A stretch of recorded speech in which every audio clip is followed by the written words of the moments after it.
Future Talk. Future Talk. Future Talk with Omnia Al Saleh and Hani Balkis. Good afternoon, everyone, and welcome back to Future Talk right here on Pulse 95. I hope you're all having a blessed afternoon and you are basically at the place where we bring you the latest in technology right here in the UAE and all around the world. Everything from applications, artificial intelligence to gadgets. You are getting it all here. But today we have lots to share about what is happening right here in the UAE, because as the UAE launches the Hope Probe, or it has actually launched the Hope Probe back in July, works on the new satellite that's going to be launching in 2023. We're also working on inspiring the young generation of scientists to become more involved in space. And this is exactly why the UAE will be hosting space programs that we are going to be giving you all the details about in just a few moments. Yes, indeed. The UAE has been heavily interested into the Space Exploration Agency, and we're really excited to see what we have in store soon. But let's talk about Apple and how they will hold a November 10th event. And analysts do expect new Mac computers. And I actually saw a leak myself where there's a couple computers, laptops and computers, that will be coming out, and they're already patented already. Well, this is going to be the third Apple online event this year, which I don't think has ever happened before. We usually have two, but not three necessarily. But happening in the tech world as well is artificial intelligence that can identify the coughs of asymptomatic people who have COVID-19. So could this become a new way of detecting COVID-19 apart from the laser test and the PCR test? This is definitely what we're going to be talking about. Now, I find it weird that they call them asymptomatic people, but they cough. Yeah, true. It's kind of like, what? But we'll talk about that now. AI, we've been talking about a lot, how it's been excelling a lot in all sectors, and especially the medicine sector. As the pandemic did start, we've seen a lot of technology being used to detect coronavirus. But let's talk about in our apps all around the world segment, what's up and how they're rolling out a new storage management tool this week. Anything that can save storage, we are going to be welcoming it with open arms. But today we're going to also be tackling weird inventions, because Disney just released a new skinless robot that can blink just like a human being. What will it be used for, and is it going to be featured in its newest movies? That is all going to be in discussion today, so make sure you keep Pulse 95 locked, and we'll be right back. But I mean, it's never too much. Daily digital news. Bits and bytes connect our world. Bits and bytes do connect our world, ladies and gentlemen, and we're going to be talking about all the tech news that's happening around the world, in space, and in the UAE. And speaking about the UAE and space, UAE is going to host a space programs to inspire the new generation of future astronauts and scientists. Now, we do know the past year we've been seeing a lot going on when it comes to the UAE and space. Couple of years, yeah. Past couple of years, we saw Hazal Mansour go to the International Space Station. We saw the Mars Hope probe mission. But a series of space-related activities will be held across the UAE for the next 3 months to get pupils and students excited about the galaxies just beyond the stars. Yes, indeed. Now, right here in the UAE, we definitely enjoy seeing our students become excited about the space sector. And this is exactly why the UAE Space Agency, alongside the Mohammed bin Rashid Space Center, are actually working on a new program that will basically be inspiring space enthusiasts, future academics, and engineers to go ahead and become more involved in the space sector. The name of this initiative is actually called the Generation Hope. So it's basically going to be including competitions, webinars, space camps, different programs for all academics, teachers, as well as students. It's scheduled to start next month with the Hope Science Journey webinars. They're going to be starting next month, but the other parts of the initiative will be launching within the upcoming months. This webinar will actually be teaching all of the participants about the UAE's Mars mission. Yes, and 2 Hope camps will be held over December and January. Now, the first will last 5 days and will invite pupils aged 12 to 18 to learn about space and the Mars mission. Now, the second day, there is going to be a 2-day camp, which will be more specialized and invite distinguished undergraduates studying STEM subjects to take part of. Now, the Emirates Mars mission team will also share their expertise and provide insights about the mission. So you're kind of getting a crash course on the missions in space and how the UAE did send that probe, the Hope Mars probe, to space. Yes, indeed. But my favorite part about this initiative is the way they're also going to be appreciating teachers and training them to be able to foster the love of space in students, because the initiative will also be launching the annual Teacher Ambassador Program. And it's actually the 6th year that this program has been going on, but this is the first time it takes part of this initiative, because what it's going to happen is basically STEM teachers from schools across the UAE will be trained to serve as ambassadors of the educational initiatives that have to do with the space sector. So they're basically going to be also creating a different competition only for teachers that will be called the Newton STEM Challenge. And it's going to be held in December. It will be challenging teachers to design a game, an experiment, or an activity to explain Newton's laws of motion, which we all know are based in different forms of science, but are also the basis of understanding the space sector. Yes, and it is they're looking towards the future.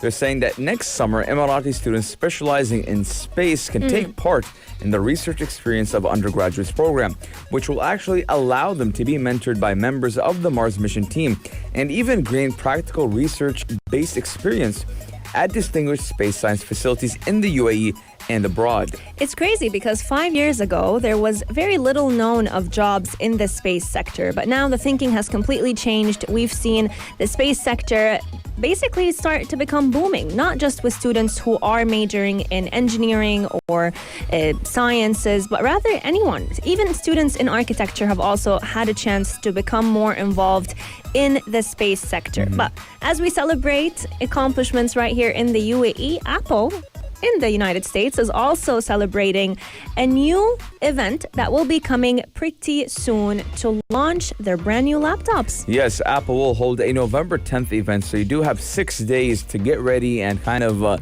clear your schedule so you can watch that online event. And a lot of people are speculating that there will be new computers. Now, Apple did announce a special event for November 10th, but didn't give any further details aside from a tagline, just one more thing. Now, Apple last month did announce a range of new iPhones and did also announce the new Apple Watches in a service bundle in September. But the company in June did say it would introduce new Mac computers using its own processor chips, which are dubbed as Apple Silicon, and they did say that they will announce it before the end of the year. Now, a couple months ago, Omni and I did talk about how Apple does want to keep everything in-house now. They don't want to rely on third-party or suppliers, for example, Intel. And Intel was the processor that was being supplied for their Mac computers. They obviously cut that deal, and now they're creating their own processors. But a lot of people are expecting that these Macs will be debuted on November 10th. Yes, indeed. Now, the tagline is definitely a very catchy one. One more thing, that is what Tim Cook is planning for this event. But we're also going to be looking at them basically cutting up a 16-year partnership that they've had with Intel. So this is definitely going to be a very exciting MacBook to explore, especially because is the performance going to be impacted? Will the battery health decline or will it increase? All speculations are going to show that Apple's processors will be a lot faster than Intel's and that the battery life will be much better, but I guess we only have time to tell. Let us know, are you willing to go ahead and purchase the brand new MacBook Pro or MacBook Air that Apple will launch in the November 10 event? And how long does a MacBook computer survive for you? How long do you keep it for? Now, I've seen people have it for at least 10 years, more than 5 years. Yes, I've seen that as well. But my personal opinion is, and kind of an advice, don't buy the brand new MacBook when it comes out. Wait for a little bit, because when you have this new tech, especially since it's coming from Apple, and we do know that Apple doesn't create processors, you have to wait and see what does come, because we will know, like the butterfly keyboard that happened a couple of years ago, a lot of people had problems with the keyboard, and until Apple got it right, it did take them a couple of years. So hold on to your money for a little bit. But ladies and gentlemen, we're going to be taking a short break, but when we come back, we're talking about a lot of things, and we're going to be talking about how AI can identify the cough of an asymptomatic person. Keep Pulse 95 locked. We'll be right back. Pulse 95. Apps all around. What's worth a click and download? What's worth a click and download, ladies and gentlemen? We're talking about what's up and how they're going to be rolling out a new storage management tool this week. Now, we do know a lot of people have a problem when it does come to storage on their phone, and my mom being one of them. Now, she has too much pictures on her WhatsApp. Same. And because they do have an option actually that they keep saving any picture that does come to their phone, automatically saved and goes to their device. And I told her to turn it off, but That's the best decision she could have made, honestly, to turn it off, because it does. she hasn't turned it off yet. She didn't? I told her. Oh, God. Yes. I mean, it eats up on your storage like no other. But this is exactly why WhatsApp has come up with a solution so that if you choose to keep your photos saved, you may just have a way to go around it, because they just rolled out, or are planning to roll out within the next few weeks, depending on what phone you have, an improved storage management tool that it's going to become a lot more useful for different users to identify, review, and bulk delete content that might be filling their phone. Now, the trick here and the main tip is in bulk deleting. We all know it's just too annoying to go through your camera roll and delete things one by one. Sometimes you can go ahead and delete it in bulk, but with this, you will also be able to get cleanup suggestions. So you can go ahead and bucket large files and media that has been forwarded to you many times. You can sort out the different files depending on their size in descending order. And even it will also give you a way to basically be able to preview the file very quickly before you go ahead and press that delete button. Yes, now WhatsApp did say that this new storage management tool or tools are rolling out to users worldwide this week, so you may soon see it being implemented on your device. Now, when available, users can navigate to the new tool by going to Settings, then Storage and Data, and then Manage Storage. Now, on the company's third quarter earnings last week, Facebook's CEO Mark Zuckerberg did say that roughly 100 billion messages are exchanged every single day on WhatsApp. Yes. That's a lot of messages, ladies and gentlemen. That is. And if anyone is living right here in the UAE, they would know that WhatsApp is basically our US iMessage. In different parts around the world, iMessage is widely used, but right here, WhatsApp is the way to go. Yes, now, actually, I've seen WhatsApp being used a lot more in the US in recent years. Really? Yes, because kind of when it comes to their group options, when there's a group, WhatsApp does excel in that field. Yeah. Now, with iMessage, they haven't really made that group option feel as home or friendly to the user. Now, I use iMessage to speak with my friends and family in the States, as they do use it. Yeah. But when we do have a group, it is on WhatsApp because it's just simpler, cleaner in a way. More convenient. More convenient. So I do kind of like WhatsApp more. And I mean, I actually had this conversation a couple of weeks ago. How WhatsApp has stopped being a social media platform or a messaging app. It's become a necessity to be used. I mean, it's like texting. You're definitely It's not right. like texting. It is texting. It is texting. But I don't know if you've seen this, but at some point last week, every time I would try to forward a message to any of my contacts list, I will only be able to forward one message at a time to one contact, which is an update that we heard WhatsApp was planning to roll out. I just didn't know it was going to be rolling out that soon. So let us know, how do you go about saving your media that you receive on WhatsApp? Do you have it turned on? So all the messages that you get on your WhatsApp, especially those good morning messages that you get, the pictures in Arabic. Sabah al-ward. Yes, they can fill up your media like no other. They will flood your Photos app. Let us know, how do you go about saving them? Do you keep them or do you choose to selectively save your media on your phone? Our text lines are open for 215 Dua Ittisalat, or slide into our DMs at Pulse 95 Radio on Instagram. Yes. Now, a lot of people actually, they'll have that save option on. Yeah. And what will happen is that WhatsApp does have their own cloud where they will back up whatever you'll have. So I think I have around, I think it's like 80 gigabytes of backup because I'm in a lot of groups, and we would send a lot of funny videos to one another. The backups come in very handy when you change phones. Yes. So what you can do is back up your device ever so often, and just delete anything that is unnecessary. And I do recommend, Omni and I do recommend, to not have that option turned on to save everything that is being sent to you. We're going to take a short break, but when we come back, ladies and gentlemen, we're talking about AI that can detect coughs that might be related to the coronavirus. Check this out. Check this out. Pulse 95.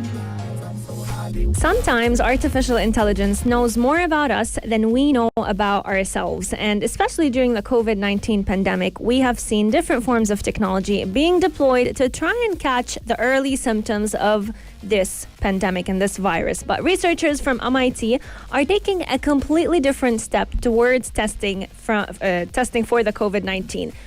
PCR tests aside, laser tests aside, we are looking at an algorithm that can differentiate the coughs of asymptomatic people who have COVID-19. Now, the whole trick behind this, even though they are asymptomatic, every person can go ahead and force a cough. And if we can use a form of artificial intelligence to try and distinguish between every cough and the other, we may just be able to see who has COVID-19 before that person develops symptoms. Even if they wouldn't have, you'll be able to find out. Yes, now researchers at MIT and from MIT are currently working on a free app that would enable anyone to cough into their smartphone and essentially get a pre-screening of whether or not they might have COVID-19, even if they don't have any symptoms. So we're talking about asymptomatic people.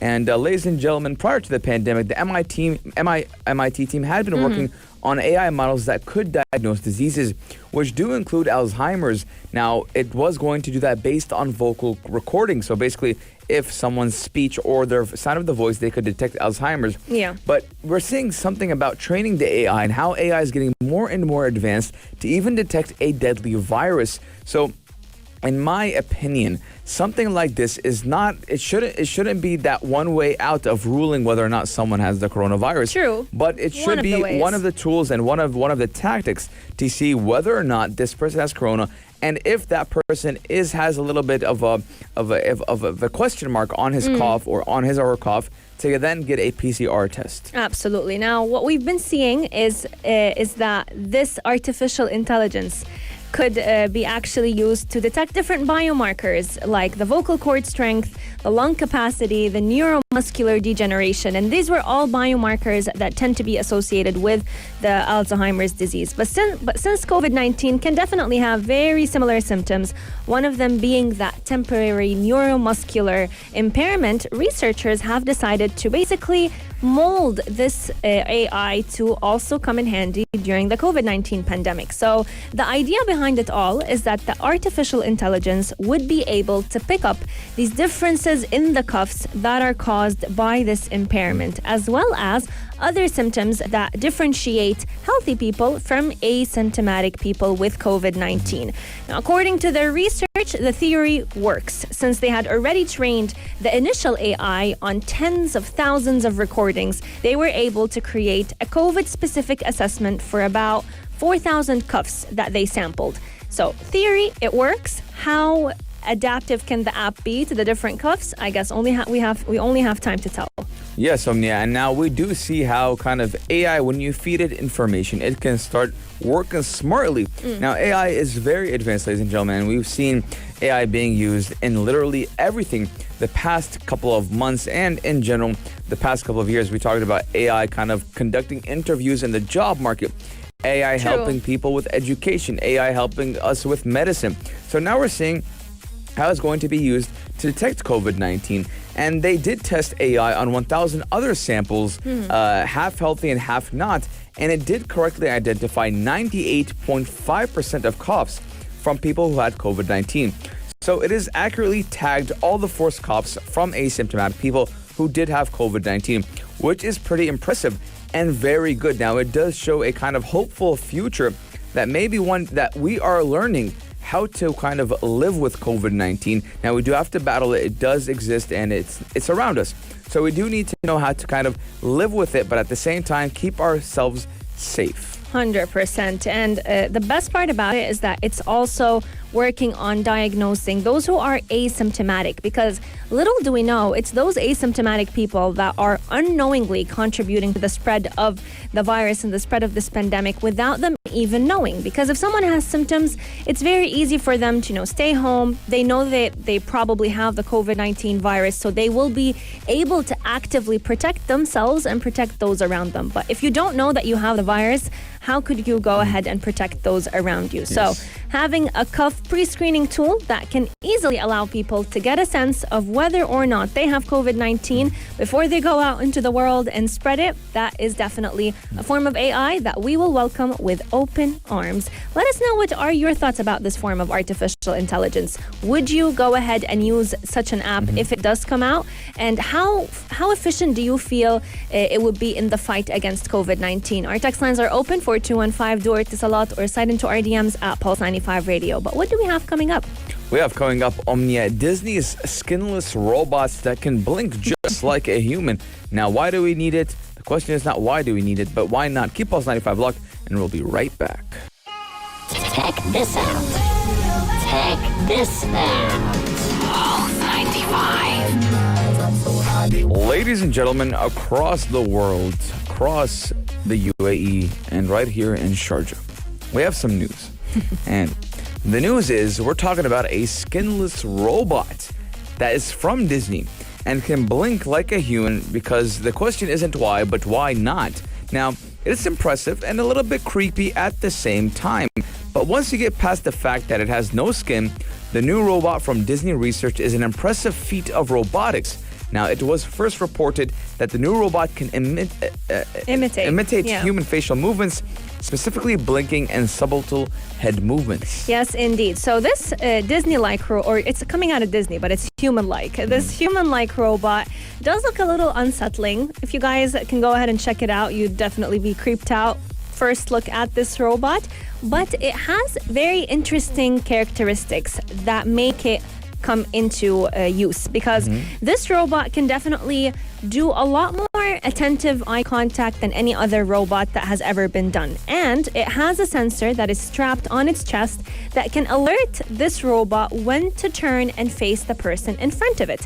Its eye movements can shift from direct eye contact to the rapid eye movements that we tend to do without ever noticing. And this makes it very realistic, because gaze or eye contact is actually one of the most important social skills, and they're very key for a social signal, especially when you're interacting with other people. Typical robots would stare into a person's eyes, but if we were to observe how we tend to look at other people, we're not always looking straight into their eyes. You know, we're looking at different parts. Maybe we're looking at other parts of their face. So their forehead, for example. The forehead, the lips, mouth, the lips. Yeah. So it's not like it's just that you're not just staring at someone's eyes the whole time that they're speaking. Yes, and it also does move slightly up and down to mimic breathing. Now, the robot was developed by engineers at Disney's research division, which is called Walt Disney Imagineering. Now, robotic researchers from the University of Illinois, which is the Urban Champaign, and the California Institute of Technology did kind of create this humanoid robots, which do generally focus on type of imitating this type of human-like movement, but not many people could have mastered it and mastered the craft until these people came along. These researchers say, "Hey, listen, we got something new for y'all." Now, what I'm kind of imagining right now, so far it is skinless, because once you put a face on something, it does kind of trademark this robot. So I do believe that this will be used, not number one, in movies. Number two, maybe we can see it at Walt Disney Park. Yes, that's definitely one thing I'm expecting as well. But it's not very hard to imagine how it would come in handy, because we've seen Disney also releasing different robots that have been coming handy in different scenes, especially scenes that would risk the lives of their human actors and actresses. So back in 2018, we actually saw a stickman robot coming right out of Disney, and this robot was actually able to do backflips in midair, and it was very close to the height of what a normal human being would be. So in different stunts, this robot was actually coming in handy to become that role, or to play the role of the human being without necessarily putting human lives at risk. But we've also seen different characters and robotic characters be displayed in Disney's theme parks, and they have definitely had a big audience for all those kids. Have you ever been to a Disney theme park? No, I haven't. What about you? I've been there like 12 times. No way. Yeah, in Florida. And did you enjoy them? Yes, I did enjoy them. We would go for 4 or 5 days, and unfortunately, I never got to go on the Pirates of the Caribbean ride. But I was always at the Jurassic Park one. It was so much fun. And ladies and gentlemen, I'm really actually excited to see what we can come out of with these robotics, because obviously robots are good for a lot of things, but at the same time, they can entertain us as well. And speaking about entertainment, in a couple of minutes, we will have the halftime show, the only place to be, at 3 with the one and only Omar Ad-Douri. So welcome to the show.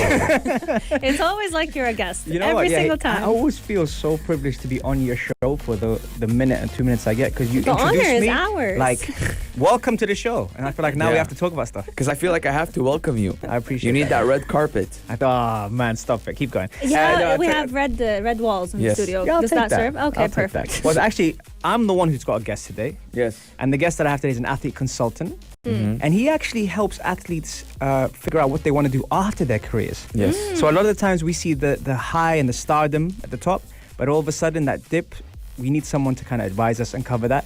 He's the man for it, and that's Stefan Muller. Yeah, it reminds me of the TV show Ballers. If you watched it. It reminds me of the TV show Ballers, The Rock. I did like that show a lot. It's kind of a shame that they kind of discontinued it. Yeah, absolutely. Well, we definitely have a packed show coming up in just a few moments, but we also want to remind you that today is the very first day of the Sharjah International Book Fair, and our three musketeers, Ahmed Dawood, Aisha Al-Mazmi, and Ali Al-Hazami, we're actually covering the event Yes. from 10 to 11 a.m. They'll be doing that Every day. Every single day up until the 14th of November. So make sure you tune in. And if you want to go ahead and check out some books, you got to go ahead and register at sibf.com. Sharjah International Book Fair is only allowing people to go ahead and tour the event if they have registered online. So make sure you tune into that, but also make sure you tune into the halftime show kicking off in T-minus 3 minutes. T-minus 3 minutes, ladies and gentlemen. Also, do remember to stay safe and take the preventive and precautionary measures against COVID-19 as